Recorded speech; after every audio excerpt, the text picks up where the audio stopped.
கர்த்தருடைய பரிசுத்த நாமம் மகிமைப்படுவதாக.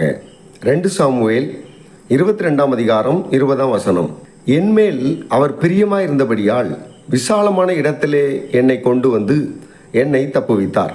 ஆண்டவராகிய கர்த்தர் தாவீது ராஜாவை பல இடங்களிலே தப்புவித்தார். தாவீது சொல்லும்போது சொல்லுகிறார், ஆண்டவராகிய கர்த்தர் என்மேல் பிரியமாயிருந்தபடியினால் என்னை விசாலமான இடத்திலே கொண்டு வந்து தப்புவித்தார். அன்பான தேவஜனமே, தாவீது ராஜாவின் மேல் ஆண்டவராகிய கர்த்தர் பிரியமாய் இருந்தபடியினால் கர்த்தர் தப்புவித்தார்.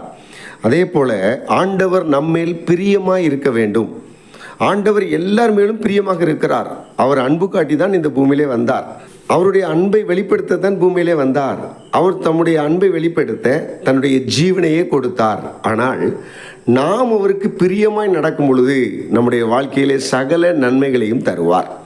அவர் நமக்காய் ஜீவனை தந்தார், உயிரோடு எழுந்தார், இன்றைக்கும் ஜீவிக்கிறார். நாம் பரிசுத்தமாய் வாழும் பொழுது, ஆண்டவருடைய வழியில் வாழும் பொழுது, வேதாகம வசனத்தில் சொல்லப்பட்ட வாழ்க்கை வாழும் பொழுது ஆண்டவராகிய கர்த்தர் நம்மேல் பிரியமாயிருந்து சகல நன்மைகளையும் செய்வார். வேத வசனம் சொல்லுகிறது, அவர் என் மேல் பிரியமாயிருந்தபடியால் என்னை தப்புவித்தார். நம் வாழ்க்கையிலே அவர் பிரியமாயிருக்கும்படியான வாழ்க்கை வாழ்வோம். ஆண்டவராகிய கர்த்தர் தாமே உங்களை ஆசீர்வதிப்பாராக. ஆமேன்.